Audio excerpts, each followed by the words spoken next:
Here we are again at the Draftaholics studio with the full crew. Football is finally back. Amen. Week 1. It's great. It's great. Even if you unfortunately had Jerick McKinnon picked on one of your teams, our rosters, our teams, we're moving on. We're getting over. Good thing you didn't have Jerick McKinnon. Yeah. I took Jerick in the third round of our home league. I'm gonna make it through. We're gonna be fine. Yeah, it's gonna be great. Doesn't it sound like he's fine? Yeah, I'm totally fine. It's gonna be great. I'm sweating profusely already. We're less than a minute in. All right, to my right, you know him well. That's George Slotin. What's up, everybody? At George Slotin on Twitter. And across from me, the consonant man. What's his name? William Spinato at W Spinato on Twitter. 2 N's, 1 T, 1 W. Thank you.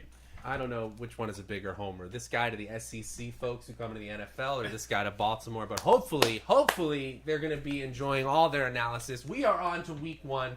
We have a little bit of a split show for you today. So it's going to be half wrapping up our best ball. We're going to be talking about exposure. We're going to be talking about draft a little bit. And then we're going to do a hard turn right into week 1. We're going to be talking about our favorite matchups. We're going to be doing a little bit of DFS. We're going to go to week 1 on the draft app.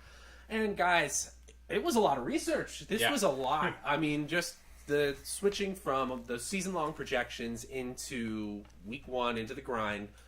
This was a big turn. So I think we're gonna feel it out. We're gonna go with our gut feelings. Remember, this is early in the week that we're recording this. So as you listen, maybe you've done more research. Maybe you've read some of the really well-known analysts out there, the Rich Rebars, the Evan Silvas of the world.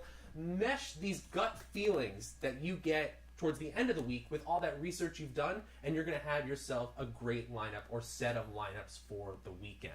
Okay, guys, quick question of the hour. We're going to go down the bad route. Like they told you guys, I lost my third-round pick, Jerick McKinnon, to injury, but this time we're going to go injury notwithstanding.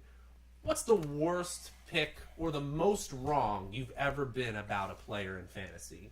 I'm going to go ahead and flashback to the 2015 NFL season when, for some reason, I believed that the Jacksonville Jaguars were going to be good and they were going to have a reliable starting running back in Mr. Toby Gerhart. Oh, yes. And this was, actually in 2015, it was a year where you would pick a streaming defense specifically because they were playing Jacksonville. And still, for some reason, I felt like I had a reliable starting running back. I think in that year, I also ended up trading away Matt Forte, who had kind of a slow start. I bought onto the hype of Brandon Marshall, and it turns out the guy I made that trade with not only went on to win the league, but actually kind of scared me out of trading forever. Oh, my gosh.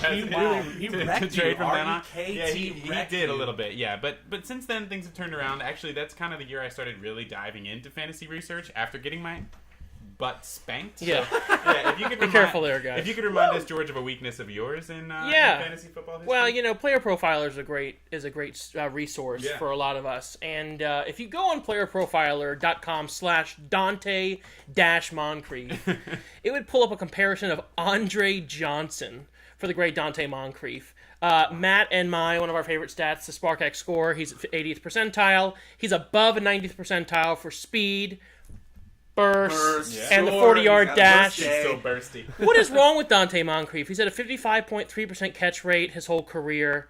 He didn't crack the top 25 any week last year, and the year before that he cracked it 5 out of 9 times to be the top 25 wide receiver that week in 2016.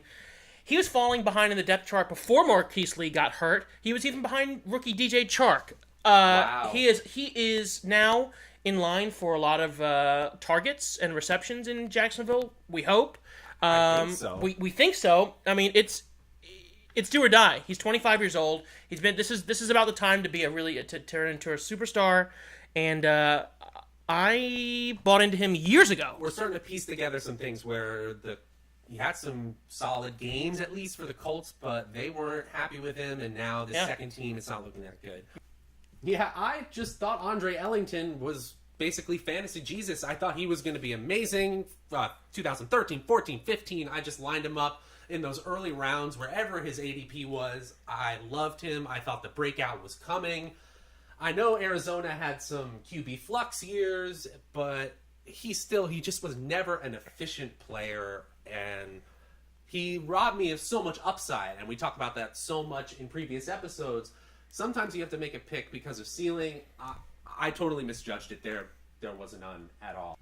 Okay, as we said at the beginning of this show, we are going to be doing a little bit of the end of the season wrap-up. We're going to be talking about our top players right now. So these are our top exposures on Best Ball, the people we drafted most. That probably means we drafted them at cost, we drafted them at value, and every once in a while we may have even drafted them ahead of their ADP. We love them so much. So we're going to start with William. We did give you a 10 draft challenge. We know you've done at least that much since we gave you that challenge. Sounds like you did a little bit more than that.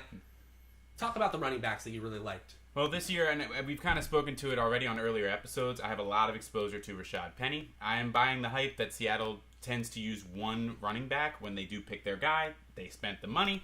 And I was also kind of buying into the dip. When I was doing the most of these drafts was right after the injury-related news came out. He dropped from being about a 5th-round pick to later than 6th or 7th round. He's back at practice. And that's when I got him, exactly. I feel like I'm going to get a lot of value there. The rest of my running backs across the board kind of ran evenly because I feel like there's a lot. I wanted to kind of spread my my options, and when you're doing these best ball drafts in these mid rounds, when you're starting to stack a bunch of running backs, you kind of don't want to get the same guys. But another guy that I got a lot of was Bilal Powell, who we just spoke to earlier. There's a possibility that he's one of the only options in New York. Are we moving on to wide receiver here? Well, we're going to go back. Let's do the running backs for George first. Sure. I want to hear what you had there. Yeah, so I had a list of 3 running backs. They were Shady McCoy, Marshawn Lynch, and Duke Johnson. For 2 of those 3, they were a value-based pick, and one of them was a little bit of a reach. In regards to the reach was Marshawn Lynch. Marshawn finished as the RB22 in a half-point PPR league setting last year, and I got him around face value. It's a gut feeling. You know, he loves Skittles, and he loves to be good at football, and those are 2 things I can get behind. In regards to LaShawn McCoy and Duke Johnson, they were value picks. LaShawn finished as the RB7 in a half-point PPR setting, Duke in the RB15, respectively. LaShawn went 8 running backs later this year, and Duke's going almost 20 running backs than he finished last year later. So, and both of their situations really haven't changed that much to me. Yes, they might have put on a little bit more mileage, but that doesn't really bother me in regards to both of those players, especially Duke Johnson being the PPR maven that he is, and LaShawn McCoy being about the only good offensive target on the team. If they're going to move the ball forward, it's probably LaShawn McCoy doing it. Yeah. So those were my 3 most exposed running backs. I'm sure Matt has a few to name as well. Yeah, well, as no one is surprised to find out, the GBP RBBC makes a strong appearance here. Ty Montgomery ends up being my strongest player to have on my rosters this year. He was just the last Green Bay player who's going to be relevant on that team that was in drafts, so I got him a lot. And you'll see some other names here, just like Duke Johnson, Chris Thompson, and Tariq Cohen were really high on my list. These are pass-catching running backs, assuming they're healthy. We don't know when to start them on a week-to-week basis, but boy, oh boy, we're pretty sure they're going to have these RB1 pop weeks because of those catches. Aaron Jones also up there for me, mainly because he fell to the 3rd of the GBP RBBC in some other drafts, and I got him there. I'm not scared of the suspension. And even though they're giving Jamal Williams the first crack, the season is long. Let's see what Aaron Jones has in 2018. Now we'll go to wide receivers. How about you, William? Sure. The wide receiver I ended up owning the most ended up being a very late round flyer. I often got him in either the last or second to last. I got a lot of Traquan Smith. We've been talking about him a lot on this show. I want to talk about 2 other wide receivers that I took a lot of that I feel like are ending up in situations that their counterpart was drafted a lot higher than them, and they ended up just sitting on the board. I ended up with a lot of Garcon and a lot of Marvin Jones. There's a lot of people believing that Kenny Galladay might pick up as the best deep ball threat, and he just kept dropping in drafts. Well, continuing the Lions share? I don't know how you want to call it there. Hey, that's a good one. I went with Golden Tate. That was my my most exposed wide receiver. This is a really polarizing topic, and I think that you just got to take a side at a certain point. You sure do. I love that both of them just chose and hammered one side instead of being iffy. I love it. I really do. So I hammered, and I hammered down deep. I don't know what that means. But, yeah, same reason. For as I said with my running backs, Golden Tate was the wide receiver 15 last year in a half-point PPR setting, and he was going around wide receiver 25 to 30. Lots of value there. No change in scenery. A huge Matthew Stafford fan. I'm a huge fan of Marvin Jones and Kenny Galladay as well. As Matt was just saying in a best ball scenario, these are all great players to have because you don't have to struggle about which one to play. You just draft them, and then if they happen to pop, they'll put you on your roster that week. Randomly, Albert Wilson was another one of my guys that I was exposed to. I've seen a lot of sharps with him way up there. Yeah, no, that's not random at all. So a lot of these people, our great fans would know that the draft app has wonderful pictures besides their names, and Albert Wilson's hair is just too enticing not to pick. You can't do these hair analyses that are click on it, man. Yeah. Hey, Supercuts, if you want to bump up in business, he's your guy, guys. He's your guy. He's your cut guy. And apparently so are we, because we'll talk about it. Yeah. Okay, that's really, really interesting because you're going to hear another Dolphin very soon. But number one on my list was Larry Fitzgerald. Guys, this is the easiest third-round evaluation I've ever had to do. Sure. He could get hurt because he's old, and he's a football player. That could happen.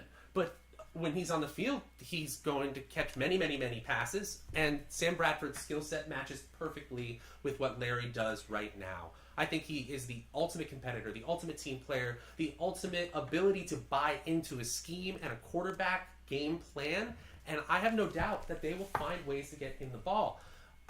David Johnson's amazing, and Ricky Seals-Jones is a great flyer, but every single time he was in the middle of the third, even the end of the third, especially when he fell to the fourth, no-brainer. Kenny Stills is my Dolphin that I love in Miami. I really just think that 100 targets with vacated targets at the level of Jarvis Landry's, he's not hurt, and the people coming in are not spectacular talents. Danny Amendola is not incredible. Albert Wilson is good, but not proven. Right, totally. This guy could smash. This guy could totally smash, and his price just didn't change 10th, 11th round all the time. Two other players very high on my list, Sammy Watkins and Allen Robinson. Two players I know are very talented on improving offenses or very good offenses. I don't want to deal with starting them, so best ball is the time I get my shot at having them. I love them as players. I'm not sure about them in 2018. Who would be surprised if they were on the top 12 list? Both of them. No one. But can I count on it? Definitely not either.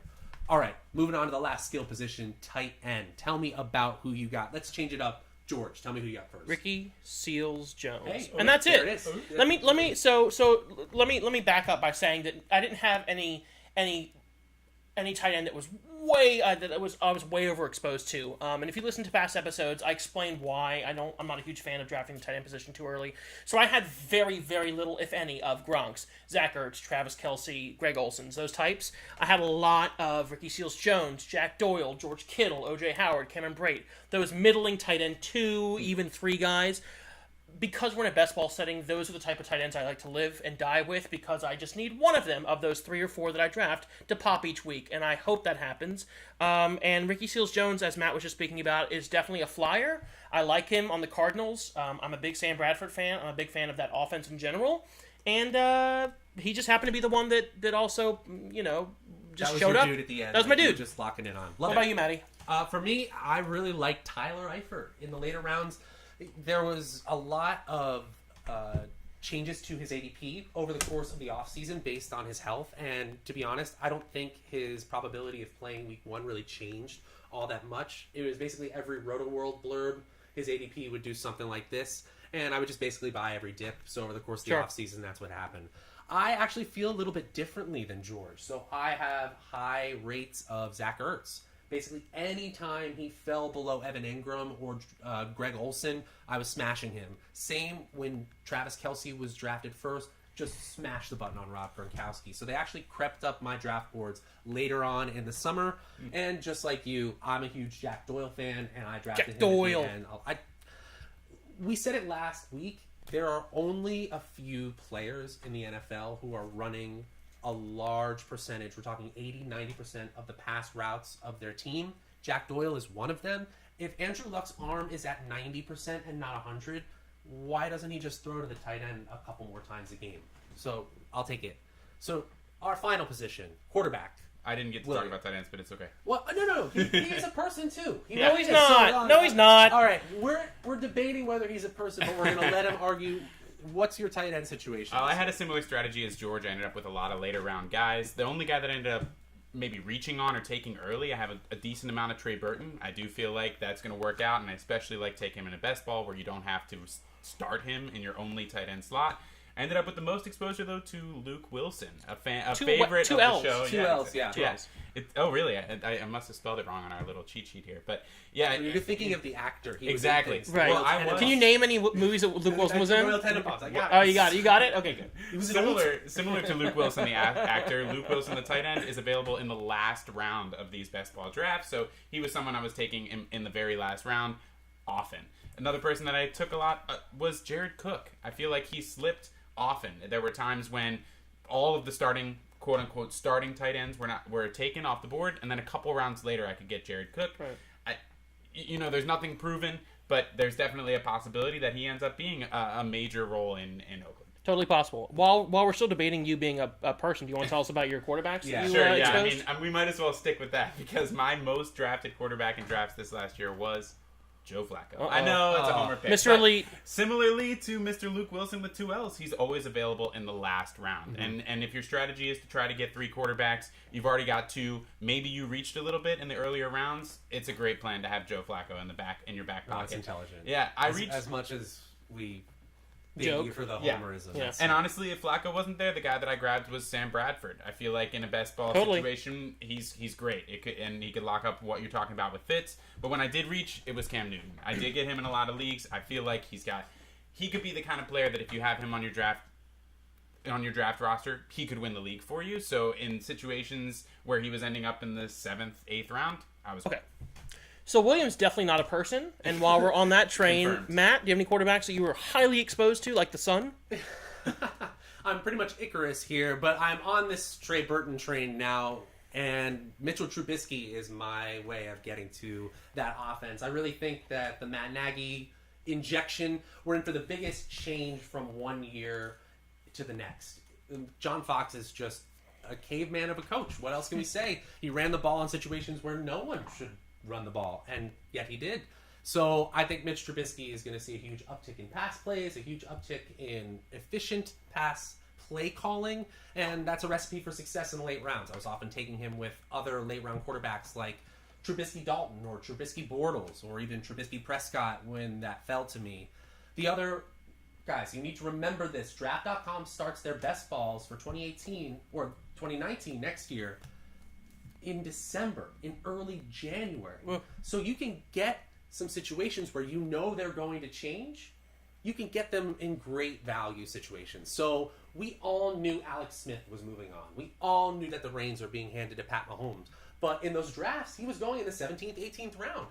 And guys, you can't find him there ever anymore. So Pat Mahomes at a super value was my second biggest quarterback. And I also had Russell Wilson. He crept up there. The closer we get to the season, I love these rushing quarterbacks. Russell's my pick. Anytime he fell below the other big quarterbacks like Tom Brady or a Deshaun Watson, I was smashing the button at QB 3, 4, 5 on Russell Wilson. Sure. I'm going to save y'all 45 seconds with 4 words. Matt, LaFleur, Marcus, Mariota. Check in the next 8 to 10 minutes later in this podcast. You'll see my mouth moving, and I'll be talking about him and the Titans a lot.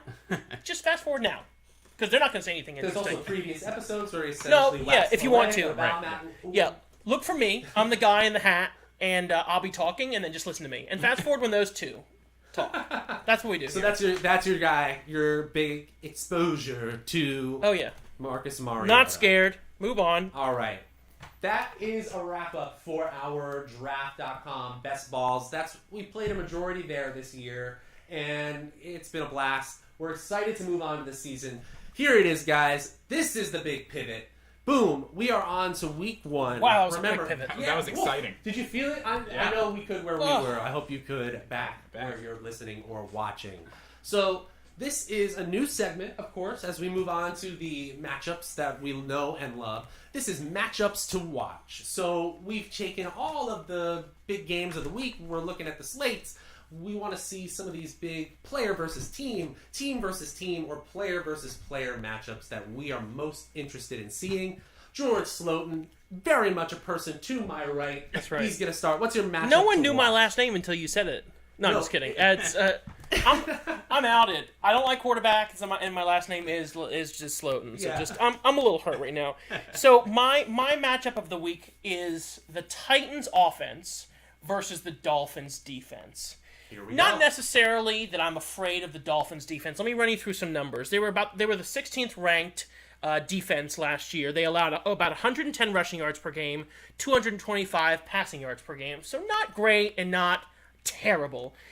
They did spend 2 of their first 3 rounds in the draft picks on Minkah Fitzpatrick, SEC, wonderful safety, and Jerome Baker, linebacker. They added Akeem Spence and Robert Quinn among some other great defensive pickups. They did lose Ndamukong Suh.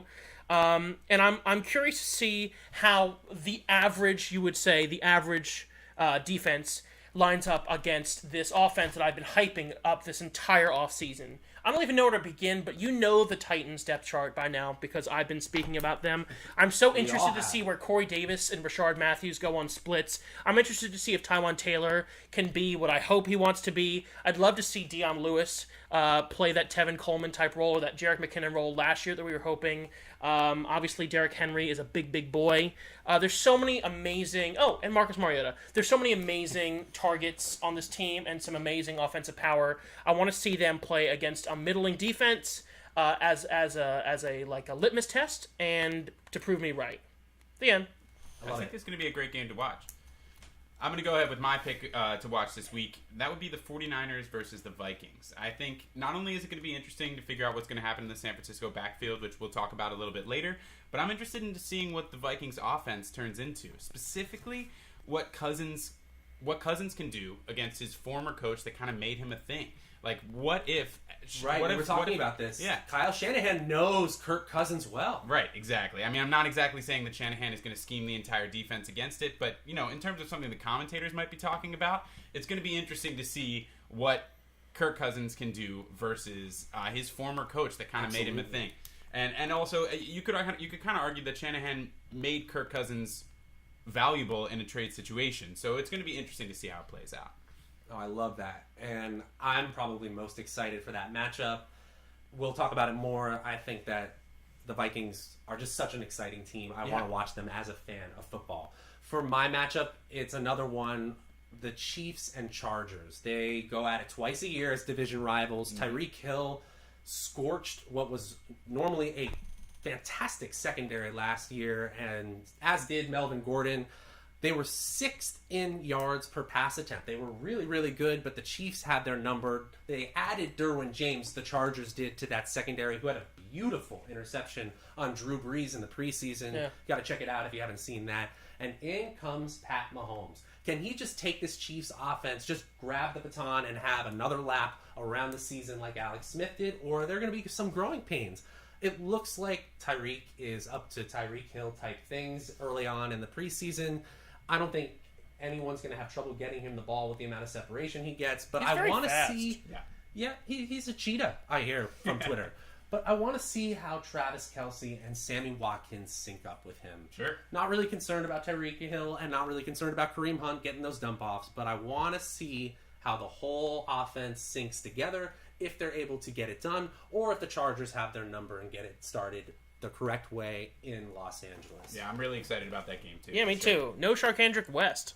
Who's going to do the 2-minute drill? I guess Spencer? We could get the ball to Kareem Hunt. Oh! As Kareem Hunt... Come on, Andy Reid! Kareem Hunt, owners could tell you last year, there was a middle part of the season where he just wasn't getting the valuable work, even though he was getting all sorts of volume. Especially at the end of the game. Oh my gosh, was it frustrating. Yeah. Okay, all right. That date I went on a couple of years ago. All right, the smoke is returning to our heads. There's none coming out of our ears.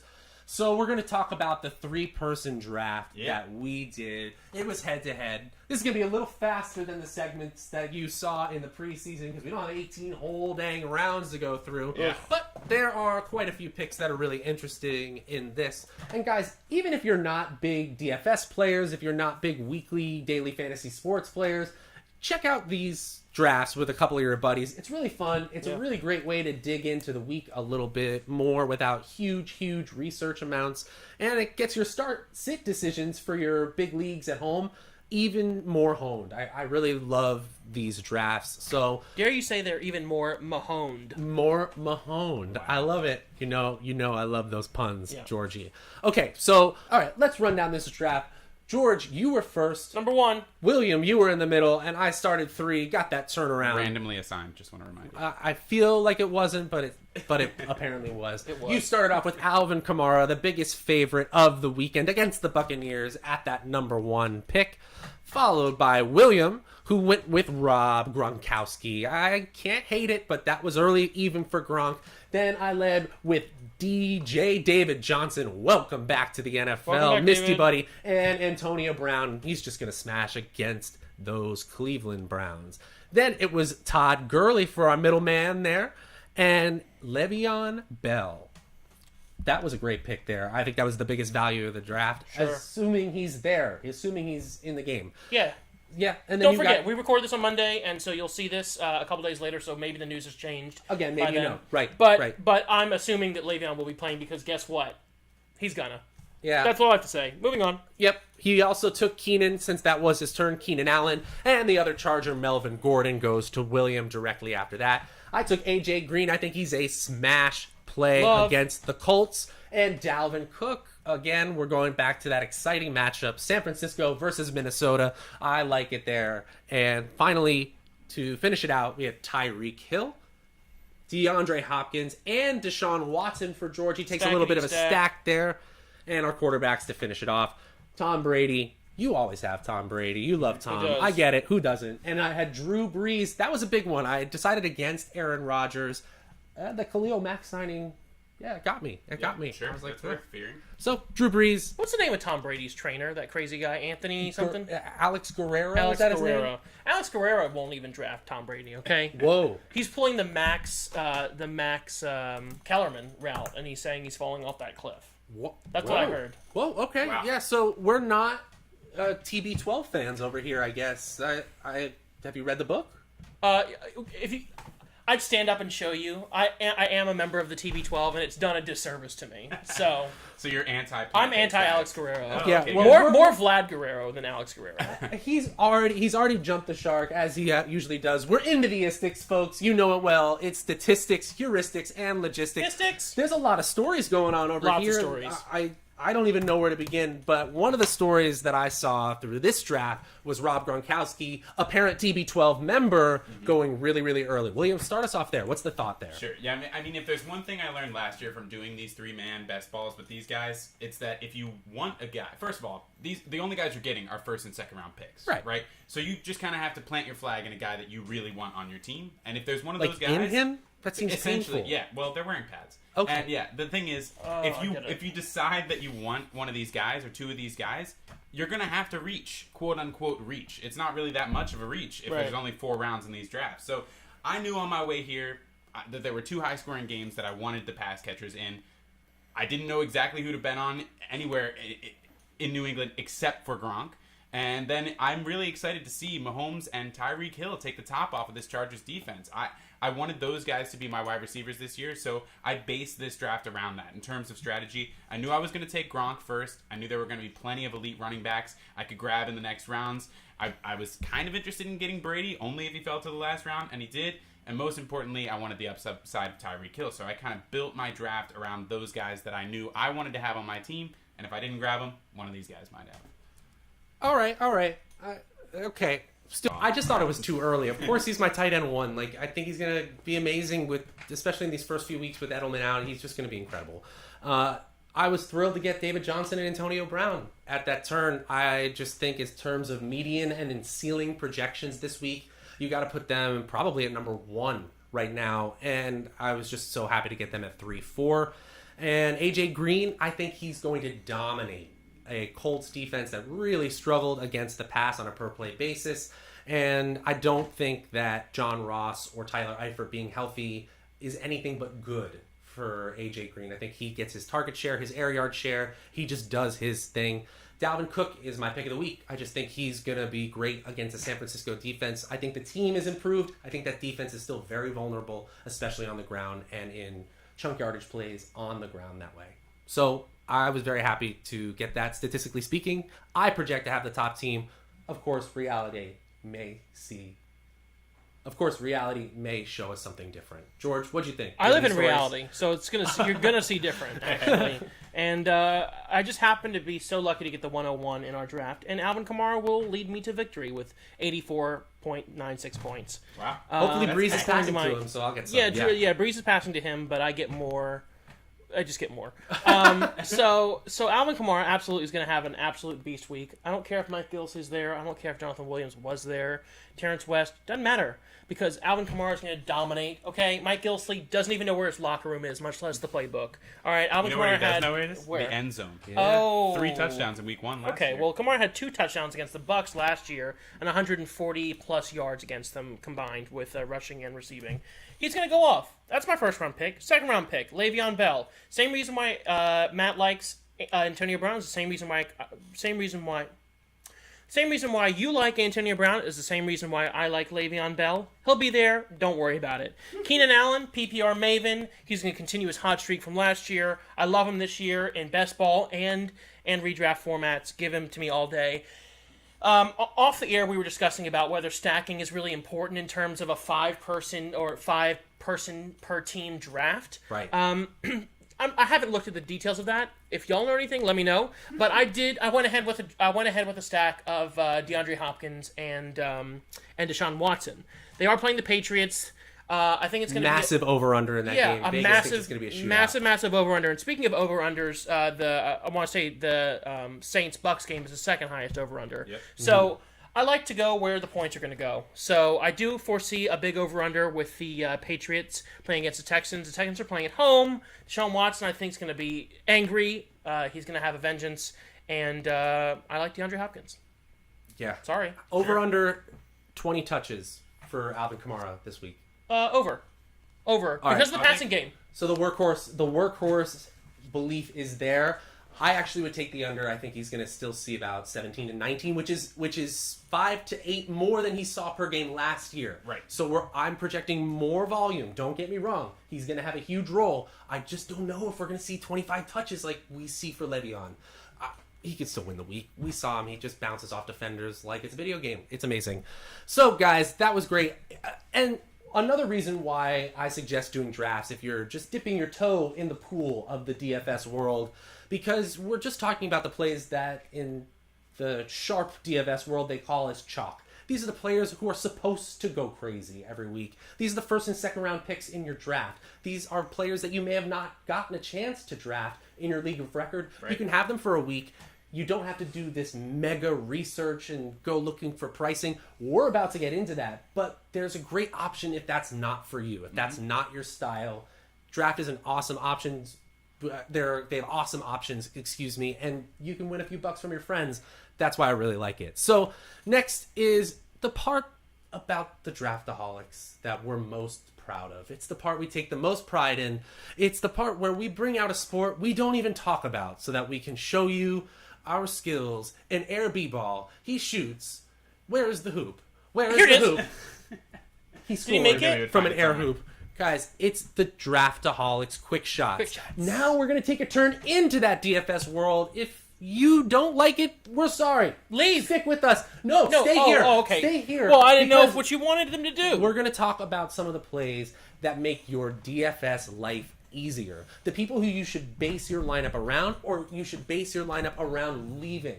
We're going to talk about a specific segment in today's Quick Shots that's brand new, that's DFS focused, and it's focused on who you shouldn't play while the rest of the league focuses on, or the rest of the people looking at the league focus on trying to get value there. So first off, we are going to have our segment called Faded Glory. I mentioned we were going to talk about some areas we don't want to touch at all in draft, in DFS, when we start bringing salaries into this, like we will in a few moments. The San Francisco 49ers have been the talk of social media, NFL social media, for the last 36 hours. Yeah. People want to know what's going to happen with this injury. It just sucks that McKinnon is out for the year. We don't know who the workhorse is, and obviously it's going to be amorphous going into week 1. Yeah. The prices show that as well. I mean, you could get a decent value on either one of these guys, but I'd prefer to wait until we see what actually happens. There's a lot of hype going around on Twitter that Breida is specifically a pass-catching back, but he's approaching 300 pounds. 200 pounds. He's gigantic. Right. He's approaching 200 pounds. He's That's a lot of burritos. Right, yeah, exactly. That's like several so many burritos. Yeah, but he's a bigger guy than everyone sees him as. I think we just need to wait and see how they're going to figure out how to run their offense without McKinnon. Yeah, I don't think either of them really, I would call pass-catching backs. Right. Certainly not Morris. My goodness, no. Right, no. George, what are you looking at there? I mean, I'm a Breida owner, so I'd like to see him shine in week 1 and really dominate. But like my two comrades said, I just need to stay away from them until I really know what's going to pan out. Yep. We really don't know, and Kyle Shanahan is known to play these two running back. I'm just going to stay away until we really know when the dust settles. Then we can start talking about playing a San Francisco running back in the coming weeks. But until now, whether it's Alfred Morris, whether it's Matt Breida, Kyle Juszczyk, or someone else, then they may sign off the waiver in the next couple days. I'm just going to wait and see. As a Breida owner in my home league, I obviously want him to shine, but he's unproven. And Alfred Morris has all the free reign for the first and second downs. So until further notice, I'm staying away. So my reason to stay away, not that I disagree with any of you guys on anything you've said so far, is all about the Vikings, guys. They're really good at stopping the run. Too. Yeah. Maybe none of the running backs are for this week. Right. So while you're scouring the waiver wire, spending a few dollars here and there on whoever's there from the 49ers backfield, don't get so caught up in it this week.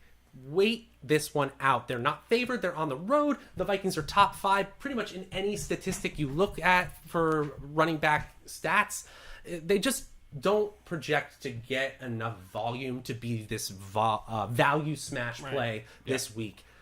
Hopefully Kyle Shanahan and the worshipers of Kyle Shanahan all figure it out, and Breida's exactly what we want him to be. We certainly took him in a lot of best balls in the later rounds. That hopefully pays off as the season goes on. Let's wait it out here. Okay, guys, so this is the floor play. We don't know if the ceiling's there necessarily. Maybe he could win you a week, but boy, because of that guaranteed workload, because of the touches he's going to get and the way that the game script projects to be, we just feel like it's an easy add. Maybe not in every single lineup if you're doing multiple, but he's the easiest one to add on with your cash smash. William, how about you? Sure, I'm going to be a little bit contrarian to George here. It's not that I don't like Alvin Kamara, but I do feel like this week he's a little bit more chalk. I actually see a game in New Orleans that they shut down pretty early. The Bucs are going to struggle behind Ryan Fitzpatrick. I don't see them having to use Kamara on a 25 carry kind of level. I see them, giving him his 15 touches. He's going to do well. But I know if he had made it past you with that first pick in this draft, I might have taken David Johnson over him. I don't feel like he has that much of a ceiling this week. I also kind of disagree with the over-under in Vegas as well. I don't think it's going to be as high of a scoring game. So finally, we got the moonshot. That's the ceiling play. Don't put him in every lineup. Don't make him the flex of your lineup in your season-long leagues just yet. But man, if you spend $1, if you spend $10, if you spend $1 millionaire maker entry on a team that could win it all for you, who is that person that you imagine in that flex spot of your lineup? I actually went with a guy who I may have been many years too early, which is kind of the story of my fantasy football career on. I went with an extremely talented player who hasn't really had an opportunity, and if there's a team that can figure it out, it would be the New England Patriots. I think Cordarrelle Patterson might end up exploding this week. Get out of here. Yeah, I know it's crazy. Pick someone else, He's dude. extremely cheap in DFS. I feel like he had some flashes in the offseason where they might actually use him in the regular season. I feel like he could catch a pass across the middle and make an 80-yard play out of it. I just feel like there are guys that have incredible ceilings, and he's one of them. He's definitely got the talent that New England can figure out how to use. Wow. Yeah. Okay. Oh, and he's so cheap on the sites. Yeah. I mean, we were looking at the prices, and Cordarrelle Patterson can fit in any lineup. If you believe what my colleague believes, oh my goodness. And that's also a nice fade on Gronk. The whole field is going to be on Gronk. Yeah. A lot of people are going to be on Chris Hogan. I feel like it's every single article play, I've read. Obviously, this is not being a cash play. This is some guy that can make you that $1 million.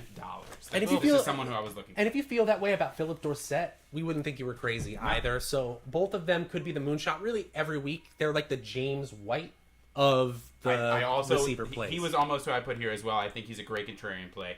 in daily. For me, it was John Ross. Guys, just as A.J. Green is going to dominate the secondary of the Colts, I think John Ross finally has his coming out party. I think the big misconception with John Ross, and it certainly didn't help that he had a lost year, is that he was just a streaker, just a long play guy. Yeah, and someone put his clothes on.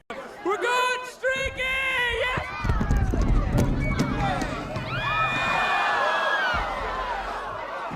No, sorry, we're going streaking through the quad and into the gymnasium. Come on, everybody! Come on, Snoop! He's just streaking everywhere. We're going streaking! No, I actually meant route running, that he was running go routes, he was running long routes, and to be honest, at Washington, he was a do-everything guy. Yeah. He was making people miss, he was very elusive, he could take short passes to the house, and I think they're going to incorporate a lot of that in Cincinnati this year. A.J. Green is just going to do his thing, and Tyler Boyd and Tyler Eifert and John Ross get to be these ancillary weapons we always thought they could be. Right. I like to see them in this dome game, and I don't think that Vegas is right to have the Colts favored. I think Frank Reich's a great coach. I think Andrew Luck is a great player. I think the Colts are going to show up, and they're going to be a much better team. I think they are going to be on the field. They're going to show up. Sure. Yeah. Nonetheless, I think Cincinnati's offense is the overpowering force of that game. Give me John Ross in a couple lineups for my DFS plays. I love it. Yeah. Take me to the moon with Deshaun Jackson. Yeah. Hey. I take it. He's a great guy in a best ball league, obviously, because you don't have to worry about putting him in your lineup. If he hits, he hits for you. Someone who entered Tampa Bay last year, who I think is actually going to help him a lot, is Chris Godwin. So Deshaun Jackson's now going to be more in the slot. They've been playing him in the slot in the preseason. He's had 6 catches for 127 yards this preseason. Good numbers. I think he's more of a slot play, even though he's got some mileage on him. I think Chris Godwin being there as the wide receiver 2 opposite Mike Evans is actually going to help Deshaun Jackson get the third best cornerback or the third best DB against him. And matchup improvement. I think it's an absolute matchup improvement. He blew right past the Titans cornerback last week for a 54-yard catch. Those are the type of plays you expect when it comes to a moonshot. It would not surprise me to see him make one catch, but if it was one catch, it's going to be 72 yards and a touchdown.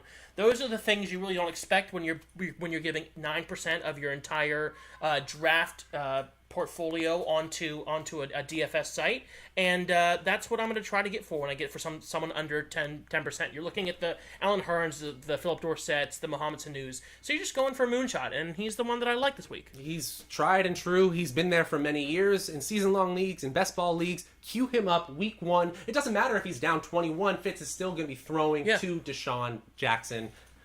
I love it. Okay, guys, so we've finally gotten through. We're getting into the bigger plays here, the deeper research, and we're going to hit you with our one lineup to rule them all. There are plenty of podcasts and articles out there that go so far in depth with the pricing and the differences in values with FanDuel and DraftKings and the slight changes when it's 1 PPR on DraftKings versus the half PPR of FanDuel. We know you guys can find that information elsewhere, but we're just coming to this at the beginning of the week. We've just devoured these matchups together. We've talked it through, and now we have these gut feelings looking at the salaries. One thing I will tell you, whenever we're talking about DFS pricing and salaries, I think salary numbers obfuscate how difficult or actually easy it is to... Did you just react to obfuscate like I Obfuscate? did? Yeah, that's a big word, right? I have to say it that's makes impressive. I gotta go, guys. That was way too much for me. Wow. We just increased the vocabulary hail. of the Draftaholics. It changes What? how difficult it is to figure out. Please throw up an obfuscate definition on the bottom of the ticker. Please. For those that don't know and who might have just hung up on our YouTube page because of a word that no one's ever heard of before, we're going to put the definition. We're going to do a definition of the day instead of a question of the day. Whoa. Matt. All right. Oh my gosh. I know the meaning. I'm just impressed. I know. Okay, go ahead. Okay. It just I know what it means. Go ahead. It's fine. It's fine. It means take Alvin Kamara week 1. I know. The point I was trying to make before I used the word obfuscate is that the salaries, these numbers, 6,900, nice, 8,800, Gronk, 10,000, I don't know what they mean, especially when you're just looking at a spreadsheet and talking to me via a podcast. I don't know what it means. So one of the things that we're going to try to do is talk in terms of percentages. I love it. You're always going to hear us talk that Antonio Brown, David Johnson, Alvin Kamara is worth X% of your entire lineup's value salary that you can use. We don't even know sometimes on the sheets that we're looking at how much salary they are because we're so focused on just getting to 100%, and then we'll put their pricing in later on down the road in our research. And a side note, a pro tip, don't always look to fill the 100%. Yes, obviously you want to fill as much of it as possible, but if you end up with 99.5% of your total salary, that's fine. It's totally You're not going to lose because of that. There's nothing to gain or lose by hitting 100%. It's not required. In fact, I might add that seeing it in terms of percentages might change biases for the better. You see that it's 3,000, 4,000, 5,000 left on the table, and you're like, you're tweaking, you're tilting. You're seeing, could I add this wide receiver here? And all of a sudden, you're changing a lineup that could have been a winner. All we have to look at is see that it's at 95%, 96%. Right.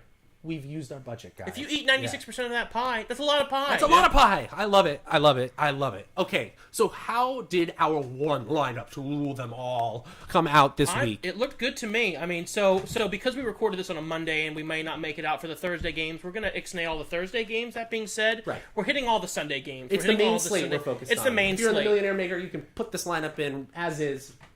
Exactly. Yes. So you can obviously check out our lineup online on Twitter at Draftaholics Pod. We'll post it on some other websites as well, Instagram. But in regards to those listening only, I'm going to read it down the list. We start off with a quarterback as Tyrod Taylor. I'm going to also mention what percentage of our entire salary he would have been equal to on FanDuel.com. So our quarterback this week, we've chosen Tyrod Taylor at 11% cost. Our two running backs are Alvin Kamara at a 14.5% cost. That's a lot. And Christian McCaffrey at a 12.5% cost. Also a lot. Our three wide receivers, we went with Larry Fitzgerald at a 12.17% cost, Jarvis Landry at an 11% cost, and John Ross at an 8.5% cost.